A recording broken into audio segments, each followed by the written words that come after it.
We got 426 here on our St. Louis Men's Group Against Cancer Radiothon on KTRS. Thank you guys for listening. Jerry Andriol is with us. Jerry, good to see you again. Likewise, Guy. I always like seeing you. We've done some events other than the Radiothon. We've done some events together and imparted some information, I think, maybe that has helped people. I appreciate all your help in disseminating the good news that we've been developing in the fight against prostate cancer. Sure. So let's talk a little bit about prostate cancer, specifically men. We talked about early detection. That's important. How soon should men start, not having someone check their prostate, but going to a doctor to do that? Well, Guy, that's the key thing. It's all about early detection. And so we say, for a man who has an average risk of prostate cancer, he should start when he's 50. Now, if he's had high risk for prostate cancer... What does that mean? Does that mean in family? Yeah, either because it's in your family, and by that we mean you have one or more first-degree relatives who have been diagnosed with prostate cancer. Sure. Or, if the man is African-American, those men ought to start getting tested in their 40s. Really? Okay, so the incidence of prostate cancer is greater in African-American men than it is in Caucasian. The incidence and the aggressiveness of the cancer, really, particularly among urban-dwelling African-American men, is very high. So I know that we've got a group of men that are connected to the St. Louis Men's Group Against Cancer that deal directly with that, which is wonderful. But I always tell women it's most important for them to egg on their guy to get this done, and it really is a nothing thing, isn't it? Well, you're right about that.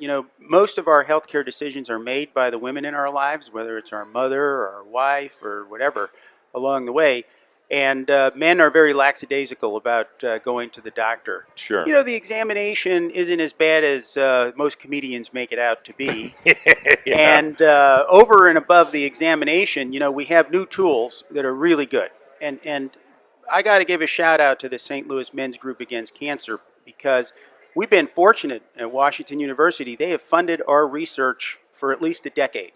Wow. And over that decade, we have done a series of investigations, and we've now developed our own Washington University St. Louis Men's Group Against Cancer risk calculator. Wow. So a man who's concerned that he might have prostate cancer can go to our webpage. He can put in what he knows about himself, his PSA, his age, a little bit about his family history. But more importantly, if he's had an MRI scan of the prostate, which is really crucial, specific results from that MRI. Puts all that data in there, presses a button, and we read out to him the probability or the chance that he is harboring an aggressive prostate cancer. So let me ask you about this too, because, and I think men just turn a blind eye to it sometimes.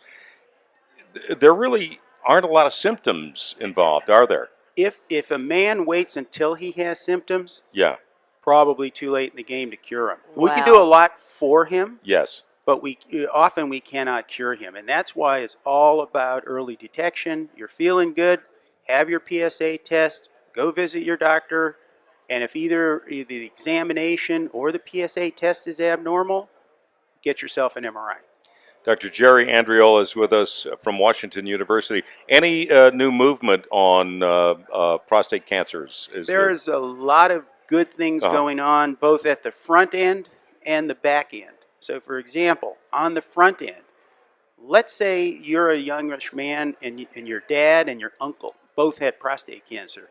We now have a genetic test where, sort of like 23andMe, yes, swab the inside of your cheek, send that Q-tip, if you would, off to the lab, and it reads out your chance of developing aggressive prostate cancer. In other words, did you inherit the genes that are predisposing you to get prostate cancer? And if that you did, what's your next step? Well, there you go. So instead of waiting until you're 50 or 40, like we've been saying, I don't care, even if you're 30 years old, start getting tested. Okay. And is that a yearly exam? Well, it depends. If your PSA is really low, you could probably do that every 2 to 4 years. Okay. On the other hand, if your PSA is close to being abnormal, which is over 4, or if it's over 4, by all means, get it every year. All right, so I'm going to ask you a question that as we were talking, if somebody had asked me this same question, I wouldn't know how to answer. What is cancer? I mean, because it comes in many different forms. How does it manifest itself? Cancer is uncontrolled cellular growth and replication. So every cell in our body is alive. Many of them are dying or just regenerating themselves to maintain their functions. But if things go awry, those cells can replicate uncontrollably. And as they replicate, they become invasive. They eat their way into the small blood vessels that feed every cell in our body. And that's how they can metastasize or spread to distant sites. And so the difference between something being malignant, a tumor being malignant, and one being benign, both being cancerous. Yes, well, they're both what we, if I can use the Sure. $10 word, You may. called neoplasms. They're Sure. new growths. But if they show this aggressive, invasive behavior, that's when we call them malignant. If they don't show aggressive or invasive behavior under the microscope, then they're characterized generally as benign. Very good, man. It's a good explanation. There are a lot of cancers too. Sadly, you were talking about the air in your home. Maybe Sure. radon is one thing that people had been aware of. All of these things likely are the environmental causes of various cancers. Ooh. Interesting. When you talk about viruses, you kind of think of something that's invading your body and taking over so that the virus can grow and everything. When you explain cancer, it kind of sounds like just something, oops, that happened in your body, and it's just, multiplying.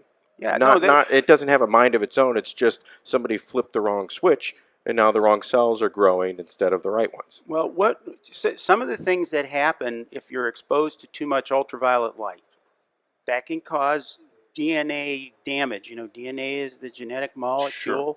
You damage that, and if it damages in a specific way and realigns in a way that some growth-promoting genes are close to improper genes, that can turn the switch on for that cell, and it can start replicating uncontrollably and go from there.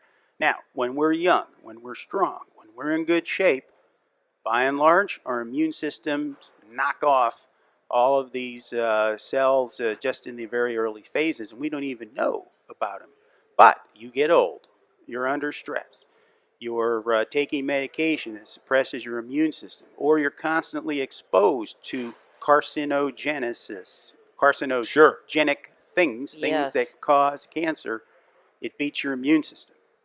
And then the cancers take root and start growing.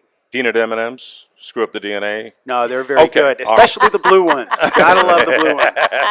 That's the color of the St. Louis Men's Group Against Cancer. Well, it's one of them. Jerry Andriol from not St. Louis University. Sorry, they're a great university, Washington University. Thank you so much for being with us. It's great to see you again. I really appreciate the opportunity, and I really appreciate the great support of the men's group. You'll always fantastic. Yeah, thanks again. All right. I'll see you soon, Jerry. Thanks you so much for being on the show. Thank you. 4:35, let's take a look at traffic.